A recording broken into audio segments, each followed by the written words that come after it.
What does one say to an ancient Nephilim ghost? I suppose you start with... Yeah, 3 cheeseburgers, 2 large fries, 2 chocolate shakes, and 1 large Coke. And some flapjacks. Too early for flapjacks? Hello, my friend. Stay a while and listen. What's going on YouTube? It's Filthy, and we're back with another video. Diablo 3 Season 29. This is the Super Sader. GR90 can blow it apart in about a minute on a nice map. Really fun, really chill, very easy to play. This is definitely in consideration for my long-term Forgotten Soul GR90 speed farm build. Just, as I say, absolute dream. Before we get going, as always though guys, a thumbs up brightens my day. I hope you're still enjoying Season 29, or maybe you're coming to it late and you just want to have a look at this build. Now, it has been the case that the Aegis of Valor has been the Crusader's best set for speed farm for quite some time. A little while ago, we had an automatic Fist of the Heavens build that was, I think, on like a weapon for maybe the Ethereals or something like that. What they've done is they've added that power sort of to the Vigilante belt. So what happens is that when we steed charge, Fist of the Heavens will deal increased damage equal to our move speed. So that's great, we want to stack move speed. And it is automatically cast upon a random enemy at intervals based on their attack speed, provided Fist of the Heavens is on our action bar. So we want move speed for more damage, we want attack speed for more procs of this, and that's pretty much it. And Fist of the Heavens damage, away we go. Now in the build, we're of course taking 5 pieces of the Aegis of Valor. We don't really care too much about it. It has got basically a 50% damage reduction when the Fist of Heavens hits something. We don't have to manually cast that to activate the automatic Vigilante belt stacks. Will activate the bonuses for us. And then the 6th piece we get like a huge damage increase. We also get 200% increased damage from the Norvald set, so whilst we're steed charging, we get 200% extra damage. We want to be in permanent steed charge at all times because the Vigilante belt will not activate if we are not in the steed charge mechanic. We do get extra damage after steed charge ends, so if we mess something up and we don't have access to steed charge, you can still blast your Fist of the Heavens, it will kill things, and then that kind of works into the first part of this set, which is that the cooldown is reset every time you kill something. So you've only got to kill a couple of enemies, and the cooldown will basically be back up for you. So you want to steed charge, steed charge, steed charge. Now bear in mind that whilst you are on your horse seat, if you press any other button, if you press any of these other skills, it will kick you off. That is a little bit annoying. If that does happen, if you mess up pressing the buttons in the wrong order, just blast your Fist of the Heavens and you should be back on your horse. We're going for Guardian sets, of course, because in Season 29 the Paragon limit is 800, so this gives us a huge boost in terms of damage and toughness. Braces, of course, because the bracer slot is free for us. Belt we cannot do because we've got Vigilante on the character. We've got the Cord of Righteousness in the cube, which is giving us basically more damage on Fist of the Heavens. We don't care about Wrath reduction because we're not actually activating it ourselves, but more damage there. That locks off the belt, so that means we have to do the hat. The helm fortunately rolls with move speed, so it's actually a decent okay roll. Now I would probably prefer crit chance move speed and Fist of the Heavens damage, but if you don't have a socket and you're doing, let's say, the season theme, you're doing any Torment 16 or anything like that, if your follower has got a broken crown for the extra gem drop, it won't work unless you've got a gem socketed yourself. So that's why I've got a socket. You could do cooldown gem here. I've gone for the life gem just to buff up the toughness because I am doing hardcore, and obviously whenever I activate my cheat death, I kind of have to take things a little bit easier, and that's that. Other damage modifiers, a squirt is giving us the double damage when we don't take damage. We've got no way of shielding, so this drops up and down as the rift goes. You can try and avoid stuff if you want, but a lot of things are generally kind of exploding by the time you get there because the range on the Fist of Heavens is quite big, so it does drop an awful lot. I don't think it's worth taking a Gizzard Gem to try and give yourself a shield. You're just relying on getting a shield pile in at some point in your 1 minute 30 run, and then it's extra damage whilst it's up. And at some points you'll just get extra damage, depends on the mob type really. And then in a cube we've got Fist of Heavens casting twice with the Dark Light and 1000% more damage. Some other modifiers, we've got ourselves a Zai's Stone of Vengeance. Mine's only rank 116, so I can juice this up quite a bit. I've gone for the Trapped. We're relying a lot on fear in this build, so fear counts as a control impairing effect. but also the Bane of the Trap can activate itself. You just have to get quite close to stuff for that. And then we've got the Gogok. It's helping us out with cooldown, it's helping us out with attack speed, and of course attack speed synergizes with our Vigilante belt. Weirdly enough, the Fist of the Heavens automatic activations, they stack the Gogok. They also benefit from area damage, I believe, so it's kind of like the game is actually applying them rather than sometimes with these kind of automatic effects you don't get all the benefits of stuff, but we definitely get the Gogok stacks as we go. Now, for the fun part, we've got a Pandemonium Loop and we've got a Rachel's Ring of Larceny. Basically, this ring here is the kicker. We get up to 60% move speed for 4 seconds after we fear an enemy. This rolls with a secondary chance of, I think, up to 6%. No, up to 5.1% to fear on hit. Pandemonium Loop also rolls a 15% chance to fear on hit. Those two things get added together, I think, so it's kind of like a 20% hit chance for fear. What the Pandemonium Loop will do is basically when something dies when it's feared, it will then explode, fearing other enemies, and provided we're getting fears off, we're getting our move speed bonus from the Larceny ring. So that's kind of how those two synergize. Pandemonium Loop is a pain in the arse to get because you've got to run Act 4 and 5 bounties. I think the main chest it drops on is Act 5, and Act 4 can be anything, so probably prioritise Act 5. I might have that the wrong way around, but that's the way that I did it. I've made this one primal with the recipe in the cube because I cannot be asked farming multiple copies of this in bounties, it's boring, so that is a good category for that. And then because there's no modifiers, there's no modifier on the Flail of the Charge, there's no modifier on the Vigilante belt, there's no modifier on Squirts or Guardians. Really, the only other consideration I think is probably the Larceny ring just to get the max move speed, but this is a ring that can drop on any class in the game, and as you can see mine has got double crit and I've re-rolled the socket on it, so it's obviously dropped on like Wizard or Demon Hunter or something like that, and I've just kept it for this character. Right, I think that covers all of the gear. We want ourselves some holy damage, and that reason for that is probably when we look at the passive. So we're going for the Holy Rune on the Fist of Heavens, holy damage crit on braces, Fist of the Heavens crit on your shield.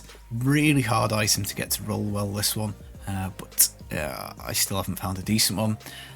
On your weapon you want attack speed. I haven't got that yet, so I'm looking forward to adding some more attack speed and hoping that's more activations for the Vigilante procs. I have no idea if there's a breakpoint, if there's a maximum amount of attack speed that we can set. If anyone knows, stick it in the comments. You want Fist of the Heavens damage and move speed on your boots. You want move speed, crit chance, Fist of the Heavens, if you can, on your helm. I think realistically you could potentially get one that you could roll the strength off, but good luck crafting that. It's going to be almost near impossible. I probably would say holy double crits on your Squirts, but I've got an attack speed. Again, this is just from any class. Double crit and attack speed. I thought, what the hell, we'll keep it. For the gloves, I pick up the attack speed roll here. You may as well. Attack speed on a ring is fine. Double crits would be good as well. I could probably roll this damage off for a crit stat and get a bit more DPS out of the build, but just haven't bothered. And then shoulders, I think the only thing really, you'd be looking for cooldown, you'd be looking for area damage. The Spaulders of Valor unfortunately default with all res, so you're a little bit out of luck with being able to. You've got you're already fixed with 2 stats, so getting kind of 2 that you want as well is pretty unlikely. But again, another item long term that I can upgrade. Cooldown reduction's interesting because we want to be in perma horsey. I'd say the only time the cooldown reduction comes in handy is for trying to keep up our Laws of Valor, and also for when we mess up and press the wrong button, but it's not something I prioritise for, and I think that's the only roll I've got. I probably should roll it to attack speed just to see if it improves the damage, but I haven't got around to that as of yet. Of course, as always guys, a rogue in the cube to make up our bonuses. For the skills, Provoke, Flee, Fool, this does give us an automatic fear, so that is kind of handy because we can pop it. Doing GR90, one of the issues you might have is that stuff blows up so fast it's quite hard to actually get something tagged with this, but it is there, particularly if you come up against some enemies that somehow have managed to survive your Fist of the Heavens blast, you can get the fear off and get your move speed going. Fist of the Heavens, the Holy Rune, I think is useful because it allows us to take Holy Cores. This gives us 10% increased damage and 1% healing. I like that for a little bit of recovery. Iron Skin, now you've got two options here. Steel Skin for the 7-second duration on hardcore, because I've taken the cheat death out of the passives. I kind of want the 50% damage reduction on the longer cooldown, but certainly Flash is a good option because that will give you some more move speed when you get hit. Footage in the background is with Steel Skin, but either I think is fine. I've been kind of playing back and forth between them. I can't decide which one I like best. I might put Flash back on. Akarat's Champion, this is interesting because we can get 15% extra attack speed with Hasteful. Prophet is generally the default rune you take because you get 150% armor when Akarat's Champion is up, so you're really tanky, and you also get a cheat death, which is useful to me on hardcore. So I'm probably a little reluctant to take the Prophet off, but you certainly could try and squeeze out a bit more attack speed. Of course, we get extra power and damage when Akarat's is up, but we're not stacking cooldown, so it's not up particularly often. Steed Charge, Endurance just makes it last longer. That seems to be the best thing. You know, we don't really care about recovery, we don't really care about thorns, don't really care about grouping stuff, so Endurance seems the way to go. And then for the Laws of Valor, the only reason we care about this is basically the 15% attack speed. So you sometimes take Unstoppable Force, but because we're not really spending any resources, no point. You could do the 50% crit damage of critical. You could do Stunning to try and get some more Bane of the Trapped activation, I guess. Life per hit is probably a little bit useless. So I just go for this one. We can increase the duration Answered Prayer and try and make the laws last longer, which is handy. These other two options are kind of defensive. So again, I don't really see there's much need on GR90 for stacking with too much toughness. Heavenly Strength we need because we are taking a two-handed weapon and a shield. Holy Cores we've covered. Binary, 1.5% strength for every gem socketed. This scales less well with the 800 Paragon cap, but it does synergize quite well with Guardians, so I like it for more damage and more toughness. And then Long Arm of the Law, increasing our Laws of Valor up by 5 seconds at all times. Now, I'm being a little risky here for hardcore because Indestructible would be the cheat death. Of course, the follower has got a cheat death as well, so that is a passive that, again, I've kind of swapped on and off. I think when I get a few more augments and I get a little bit more damage, I might look to take Finery off, or maybe I'll pick the Templar and get some recovery from Holy and drop Holy Cores, so I might put Indestructible back in. Lord Commander, again, is another decent shout, 25% off the Steed Charge cooldown reduction. But the thing to bear in mind is this is only really helpful if you cock up, because if you get some density, if you don't end up going the wrong way, that kind of thing, you're generally resetting your cooldown on the Steed Charge like all the time, so that kind of feels a little bit like a wasted passive. But again, I have used it quite a bit. None of the rest of them I don't think are very useful. In terms of Paragon, it's a little bit interesting. Of course, move speed gives us more damage with the Fist of the Heavens, so I've dumped everything into there. For offense, we've dumped everything into attack speed, again trying to get more activations of the Vigilante belt. If there is a breakpoint and it doesn't actually matter and you can't get any more out of this, then of course you could apply points to cooldown reduction, which would help us with Akarats and the other cooldown skills. For defense, just play around until you get the highest toughness on your sheet. I've been a little lazy and just dumped half into life and half into auras. Is a fairly nice split. You generally don't need armor on a Crusader because they've got a lot of strength and you've already got a lot of armor anyway. For the utility, I've just gone straight for pickup radius because picking up stuff is a pain. You don't really want to be standing in explosions and that kind of thing, so the more pickup radius you can get, the better. Don't need any resource cost reduction. Life per hit, I haven't bothered because we've got Holy Cores. Area damage would help us do a bit more damage, but honestly I think at GR90 I'd rather have the pickup radius.